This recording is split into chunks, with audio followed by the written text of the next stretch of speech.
इधर बिहार में आज से जातिगत जनगणना की शुरुआत हो गई। इस दौरान लोगों की जाति की जानकारी मांगी जाएगी, साथ ही लोगों की आर्थिक स्थिति की पूरी रिपोर्ट तैयार की जाएगी। बिहार के सीएम नीतीश कुमार इसे बड़ी पहल बता रहे हैं और पूरे देश में ऐसी जनगणना को जरूरी बता रहे हैं।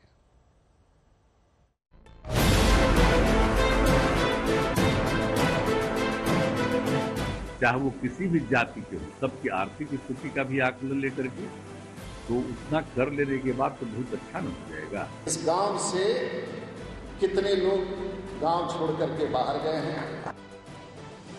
बिहार में जातीय जनगणना की शुरुआत होते ही सियासी बयानबाजी भी शुरू हो गई है। नीतीश कुमार जातीय जनगणना को प्रदेश के हित में बता रहे हैं। बिहार सरकार की इस पहल के फायदे गिना रहे हैं। के चलते पूरी तैयारी हुई, इसके चलते हम लोग को जानते हैं थोड़ा समय बढ़ाना पड़ा। क्या क्या होगा इसमें? मतलब इसमें होगा क्या कि अभी अब पूरे तौर पर देख लेगा कौन कहाँ कैसे रहते हैं, तो उसके आधार पर यही हो गया। तो उसी आधार पर फिर उसकी गिनती शुरू करेंगे और वो जब हो जाएगा तैयार, और साथ साथ हम लोगों ने तय कर दिया है कि उसके साथ साथ लोगों की आर्थिक स्थिति का भी, चाहे वो किसी भी जाति के हो, सबकी आर्थिक स्थिति का भी आकलन लेकर के तो उतना कर लेने के बाद तो बहुत अच्छा न हो जाएगा। वहीं बीजेपी इस जनगणना का विरोध तो नहीं कर रही है, लेकिन इशारों इशारों में नीतीश सरकार पर हमला बोल रही है। आप कराइए गिनती, हमें कोई आपत्ति नहीं है। राजीव प्रताप रूडी को इस गिनती से कोई आपत्ति नहीं है, लेकिन कल से जो गिनती शुरू हो रहा है उसमें एक और 4 कॉलम बना दीजिए। इस गांव से कितने लोग गांव छोड़ करके बाहर गए हैं। बिहार में 7 जनवरी से जातीय जनगणना के पहले चरण की शुरुआत हुई है।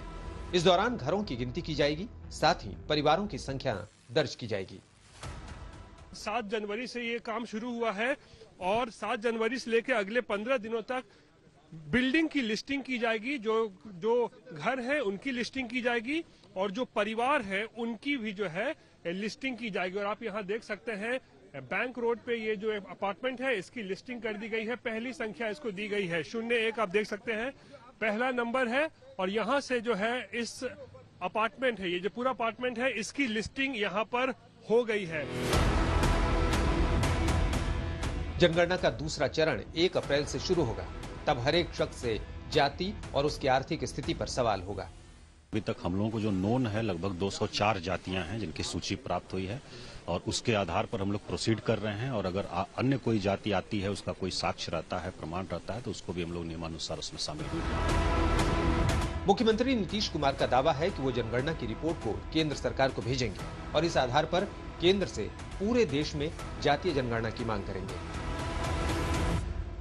तो अपना राज्य में जो हमको ताकत है जितना भर तो हम लोग कोशिश करेंगे ही करने का, सबके विकास का काम करेंगे, जो भी करेंगे। लेकिन केंद्र का तो जिम्मेवारी है पूरे राज्य को न बढ़ाने का। उधर राजीव प्रताप रूडी सरकार की मंशा पर सवाल उठा रहे हैं। सरकार की इस पहल के पीछे जाति वाली राजनीति की आशंका जता रहे हैं।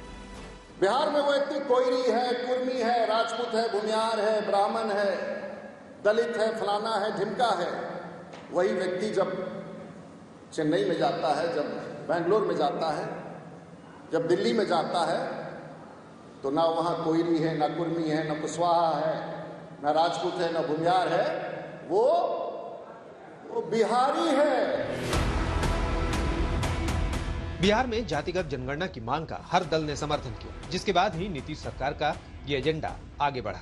आरजेडी इसे बेहद पुरानी मांग बता रही है, केंद्र से ऐसी ही जनगणना की मांग कर रही है। और क्या ही बेहतर होता कि अगर भारत सरकार जो है वो सेंसस करा देती।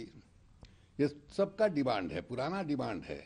और विशेष कर के जो पिछड़ी बिरादरी के लोग हैं वो ये जानना चाहते हैं कि आबादी में उनका प्रतिशत कितना है, और जो मान लीजिए आर्थिक रूप से जो पिछड़े हुए लोग हैं उस आधार पर वो आरक्षण की मांग करते हैं, उनकी संख्या कितनी है, ये लोग जानना चाहते हैं। इसकी